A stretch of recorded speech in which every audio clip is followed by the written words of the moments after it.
Hello, I am Karina, And I'm Maddie. and welcome to Everything But the Fairy Tale Sink. Still so scared I'm going to say everything but the kitchen sink again. Anyways, Yes. today's episode is on dragons. Maddie, you know where we're doing? We are going to Italy. Yes, and So, surprise, Karina has not been fired. I know I yes. mentioned in the last video that I was going to fire Karina, but I decided that she can stay. However, Karina's vocal cords have been fired a little bit because I was cry laughing, so I apologize in advance.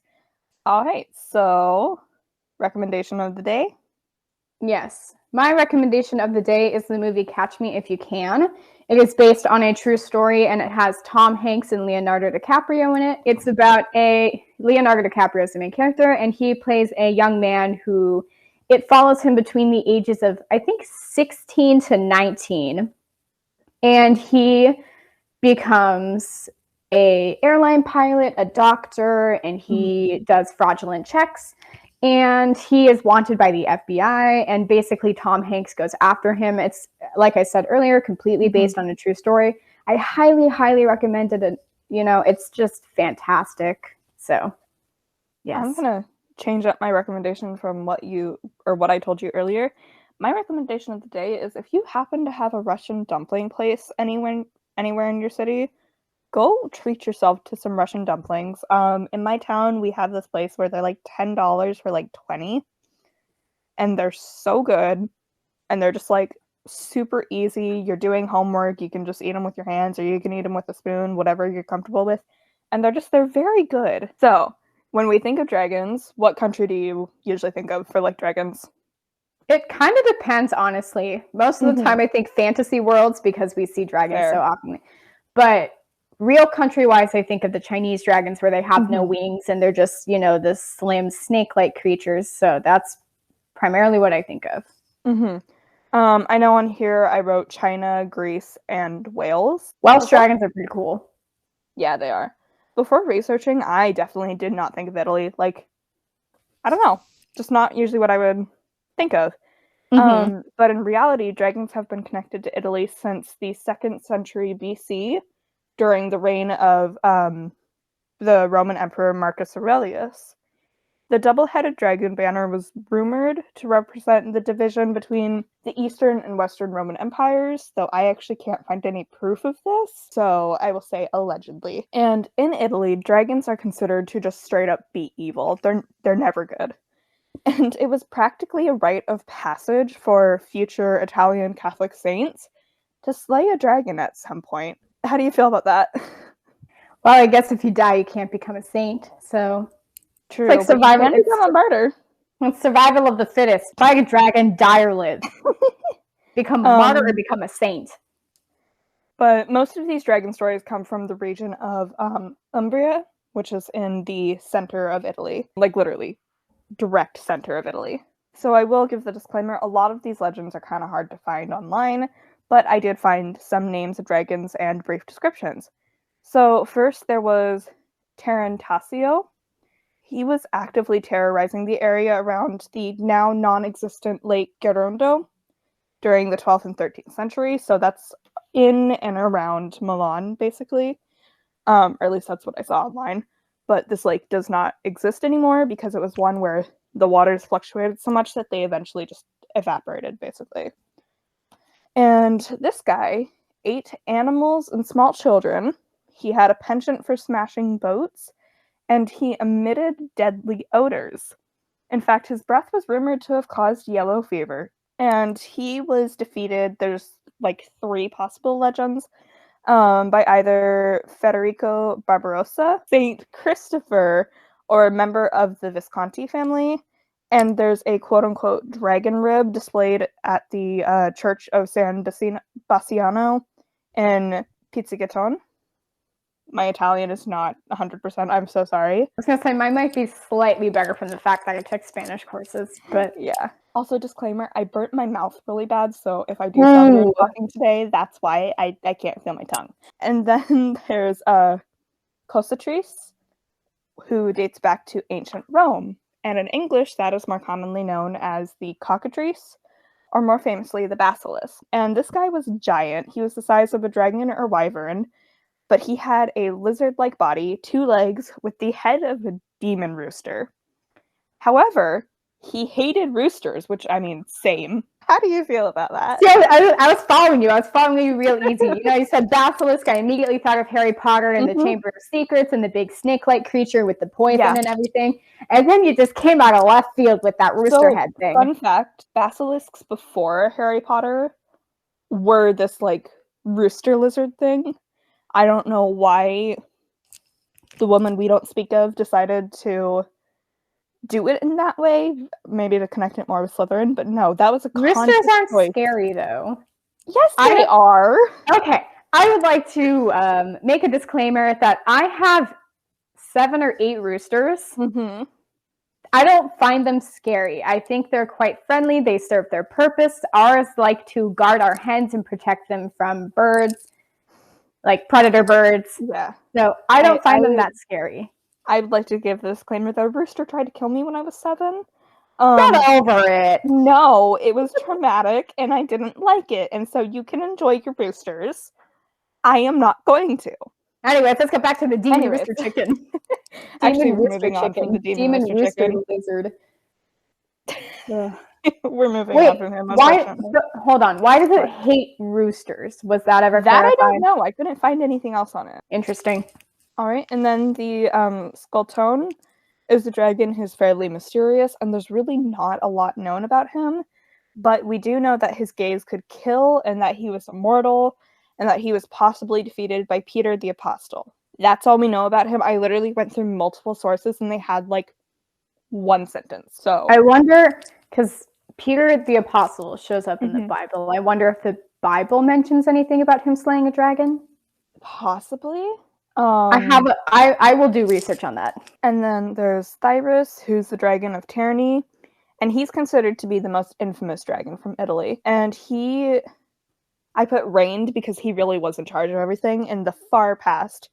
It was potentially around the 11th century. And the dragon was incredibly ferocious. He would attack and kill anything that came in his path.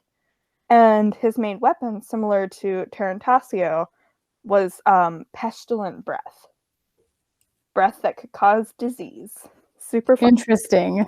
So the city's council of elders called upon the most brave and valiant men, but then those men, on the day where they were supposed to embark on the quest to go get him, would always find an excuse to not go, which is a big mood, but also very frustrating. Yes. And so finally, a young knight from the Cittadini family showed up and volunteered to defeat the dragon. Surprise, it was just Heath Ledger from A Knight's Tale. But anyways, post makeover, not the weird dreadlocky thing. So when he arrived, the dragon was asleep. However, it woke up when he went to go kill it. But by some divine intervention, I literally can't figure out how this was logically possible, but it's fine. It's God. A ray of light went into the cave, and it bounced off of the knight's armor, blinding the dragon long enough for him to kill it. Interesting. All right. Are you ready? Yes, I'm ready. Yes. So, we're now going to look at an old Italian folktale, which is called The Dragon. And it features all the goods. It features fairies, dragons, maidens in distress, and 14-year-olds who are asked to do way too much.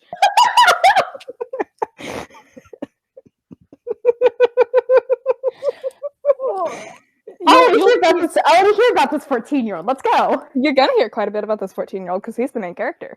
It's like a YA novel. Not really. All right, so it's just all this unnecessary tasks onto this teenager. The teenager's like, I'll do it. I feel bad for this kid. All right, so it starts as many of these tales do. Once upon a time, a long, long time ago, in a galaxy far, far away.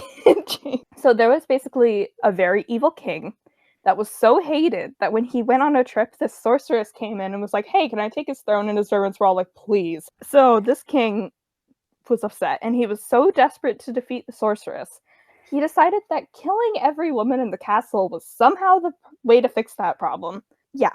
So that's not the solution, buddy. No. So one day, hundreds of women had already died by this point. He was brought a woman named Portzilla. And she was apparently the most beautiful woman in the world, as they always are. He couldn't bring himself to kill her. Of course. So instead, he married her. No, of course. Yes, that's super romantic, right? Yep. I don't hate you enough to kill you, so be my wife. It's the worst proposal ever. Yeah, I don't know how excited she was for this, but whatever. Ladies and gents, if a man proposes to you saying, I don't hate you enough to kill you, turn the other way. You don't need that. All right, so now poor Porzilla's troubles weren't over just because she married a king. In fact, the king is the root of all of her problems. So this guy... I have 99 problems, and this king is every single one of them. Yeah, so this guy was stupid. He thought women were the root of all evil, of course. So he swore to kill his wife. However, when he raised the dagger to end her life, I think she was sleeping, but I'm not sure. This bird...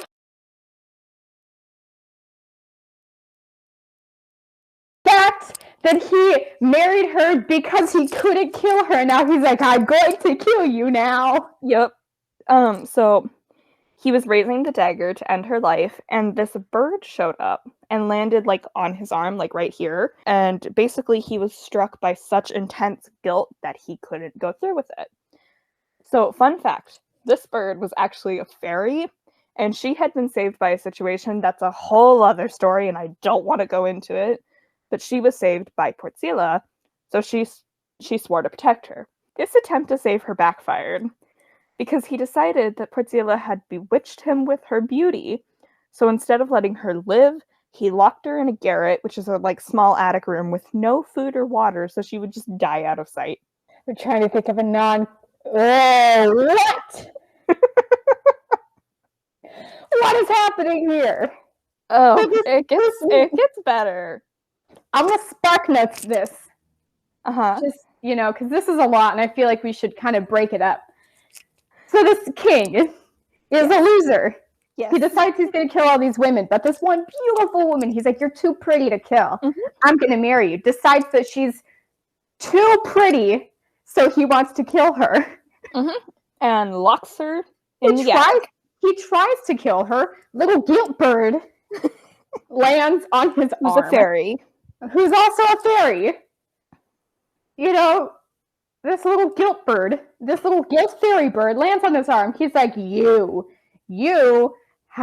she's bewitched me. I'm going to throw her in an attic and kill her slowly. That's like me to my Sims if they drive me nuts. I just lock him in I just build a little one by one wall around him.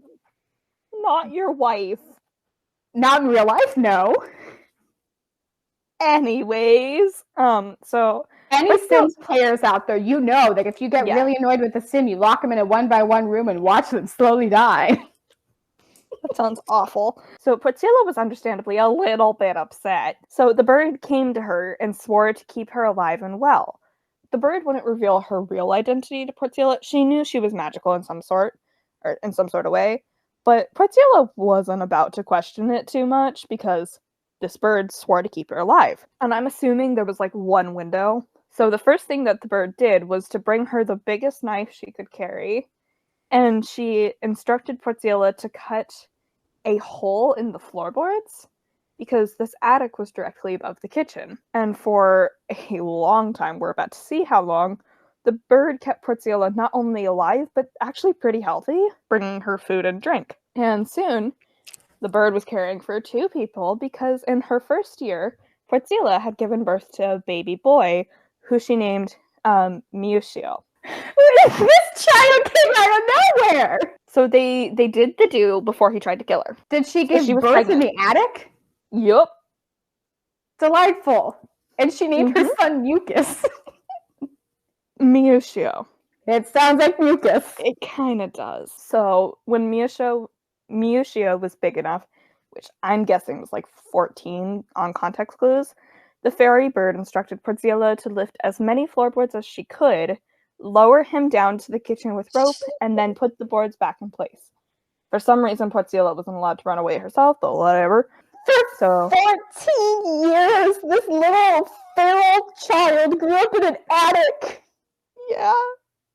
And then escaped through the floorboards into the kitchen. All right.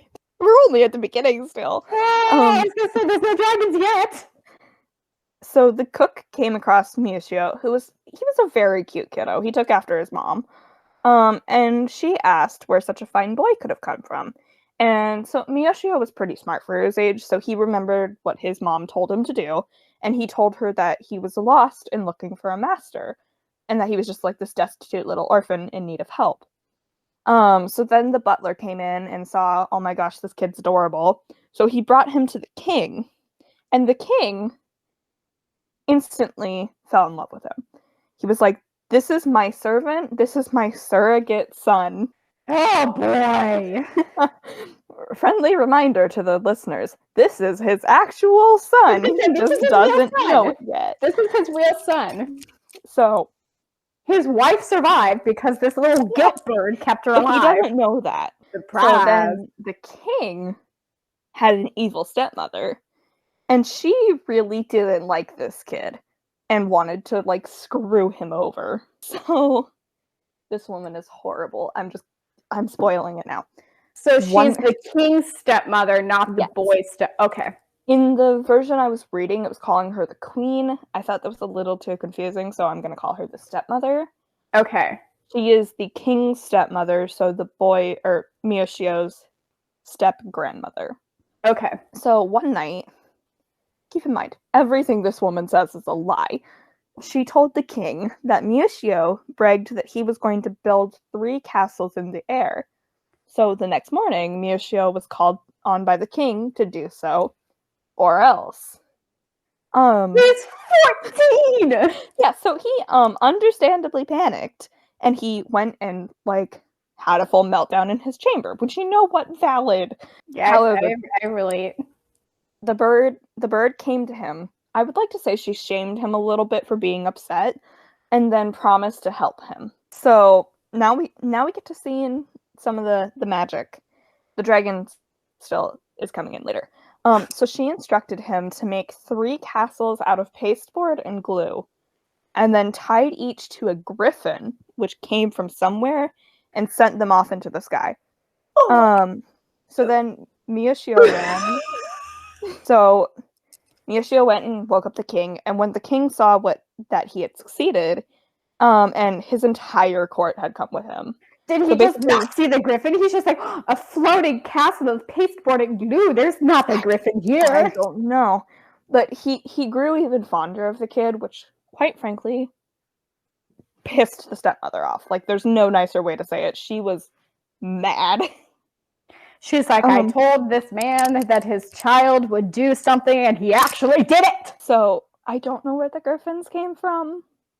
And they don't come back. So the next little lie that she told was that she told her son that Miyashio had said he'd go after the sorceress who stole the king's throne, which was more than a bit of a sore spot for this guy. So, clarification, the king is basically living in like a country estate, I think, and then the sorceress is still living in the palace. So the king ordered Miyashio to do so, much to this kid's dismay. However, when he went to go like cry in the corner, and the bird said no. And so she ordered him to action, swearing that she would put her life down for his own, basically. Or put his life before hers. So what a great little bird. They went on an adventure to the forest and called a flock of real birds to them. And so the fairy bird told their story to these other birds. There was the swallow. She absolutely hated the sorceress, as the swallow had lived in the palace, and the sorceress's spells and potions had let off these toxic fumes that had chased her out. And so this little swallow flew all the way to the palace and pecked out the eyes of the sorceress. As one does. So then the king got to return to his castle for the first time in however many years, I don't care. And so Miyashio asked for his only payment to be left alone, but that was ignored. Instead, the king sat him down, and he was basically placed next to the throne as the great hero of the kingdom. Which, God, this poor boy was literally like, please just leave me alone. This poor child. He's just a boy. All right. Do we want to do a recap, or do you think you could? We can do a recap. Okay. So Should I recap, or do you want to recap? I can recap because I'll go faster. Okay. Sorceress steals kingdom. King gets mad, kills a bunch of women. Can't kill one woman. Gets mad at her later on because they got married.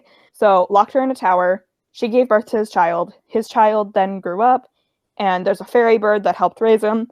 And then he became the king's servant, and this evil stepmother is making him do a bunch of preposterous tasks. Yeah. There's no reason that he should be doing all these preposterous tasks. I would like to say he's like 14 at the oldest, from what I could tell from the context clues. So this is where the dragon comes in. Finally. So a bit of background. The dragon and the king's stepmother were born on the same hour. And so astrologers, the royal astrologers, decided, well, no, they didn't decide. They declared that the stars said that if one died, the other would follow. So that basically made the dragon her brother. And because this lady... This is getting a little too Norse for me. This lady's the literal worst. So she suggested sending the brave hero Miuccio after the dragon because the king hated the dragon. And she figured that, like, this dragon had taken out entire armies, so a 14-year-old boy is not going to be that big of a problem. Is she aware that she'll die if he dies? She doesn't think that he'll be able to do it, though, because he's a 14-year-old boy, That's and true. this dragon has literally taken out entire armies. That's fair. So, poor Miuccio, he begged the king to change his mind. He was like, please, just leave me alone. But finally, he reluctantly accepted because the king wouldn't let him go, and then he went off to go cry again. Which, honestly... I was gonna say, usually I like poke fun at people for being upset that they have to do all these things, but this child is 14. It's okay to be upset. It's okay for him to cry. Yeah. So this time, the bird brought Miuccio a plant that would sedate the dragon. How this plant just didn't exist until this point, I don't know. Maybe it's a fairy plant. But basically, it was going to knock the dragon out. So he took it to the dragon's cave, which was at the top of the largest mountain in the area, and he just basically went, hey, yeet, and it worked. So the dragon How did he have to, like, throw the plant at the dragon? Did he have to feed the plant to the dragon? Just did he have to? He threw it. Fumes from the plant knocked the dragon out. Neat. So the dragon was like, it's time for a fat nap. Which I feel that right now. Yeah, I was gonna say that's a mood. So basically, Miuccio took a pruning knife that he had put in his belt, and that was apparently enough to cut up a dragon. And then he began chopping the dragon into pieces. So meanwhile, the stepmother was feeling all of this dragon's pain, and so she begged the king to stop Miuccio. This is the one time I like the king. He basically told her, this is all your own fault. Suffer the consequences. A pruning knife is not enough to cut a dragon! I don't know. I'm not questioning too much. But yeah, so basically, the queen is dying, or the stepmother is dying, and so the king, he's upset because this woman raised him, but he's also like, you brought this all onto yourself. You did this to yourself. I can't feel that bad for you. However, he loved her enough to listen when she asked him to get some dragon blood, as she wanted her brother's blood rubbed on her extremities before she was buried, which is highly uncomfortable. What is that Shane Madej quote I'm thinking of? If you have to say it's technically not incest, it's bad. Do you want to make noise so the viewers can see where you're at right now? So, we're almost to the end of the day. It's okay, we're almost there. So the king and I hate to be the person with that job. Yeah. So, but she asked the king himself and Miuccio to do it. So they set out later. They set out later. Okay, I would like to clarify. Miuccio came all the way back, and then the king was like, shoot, dude, we gotta go. So poor Miuccio's just like, I just walked from the mountains back to here, and now I have to go back to the mountains. Okay. But so they set out later to go get some of the dragon's blood, but the bird stopped them. She warned that the stepmother was still playing her hand, and that the blood would be a start of a whole new slew of horrors. Thank God the bird stopped them from having to do that. So I think what they were saying is the blood would bring her back to life. I'm not sure, though. So in that moment, a little bit of rejuvenation. In that moment, she revealed to the king that not only was Porziella, his beautiful wife who deserved better, she was not only alive in the garret, but she was thriving, and that Miuccio was their son. So the king found this out and embraced the boy as his own son, which if I were Miuccio, I would have turned that down so fast. I'd be like, excuse me, you did this to my mother, you hurt your stepmother, made me do all these things, I want nothing to do with you anymore. In Miuccio's defense, he had literally only ever known his mother and this bird, so he was like, I have a dad. This is great. I would hope he didn't know about the whole murdering hundreds of women part. He was over on the bench. I was over on the bench. So the king ordered that Porziella, who is more beautiful than ever due to the expert care from the bird, be released instantly. And I swear to God, if he remarries her, I'm...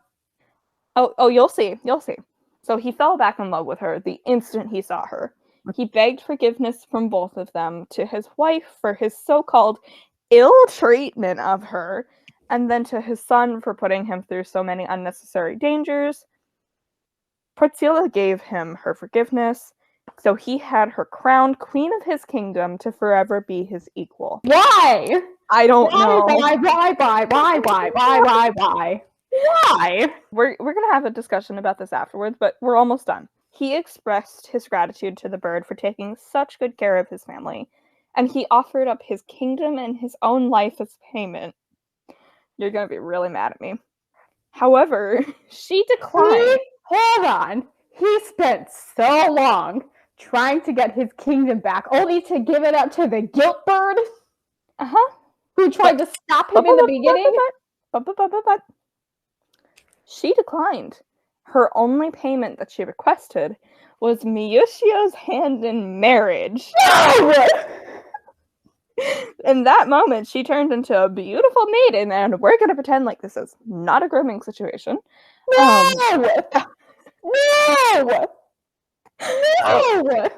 The king and queen gratefully gave her to Miuccio for his wife, and the two went on to go find their own great kingdom. The end. Are you okay? Do I look okay? No. On a more serious note that I didn't expect to bring up in an episode about dragons, to anybody watching this who, like, you feel like you're trapped in a situation, please go get yourself some help. Obviously, most situations aren't going to be a king that has killed hundreds of women. However, abusers take all different forms. Take care of yourself. Now that we've said that, are you okay? He was 14! Yeah. He was a child? Yep. And she raised him. No! No! Rules are different, man. Wow. I've heard a lot of stories in my day. We've told a lot of stories on this podcast. Yeah. This is the one that's got me the closest to wanting to just stop it all.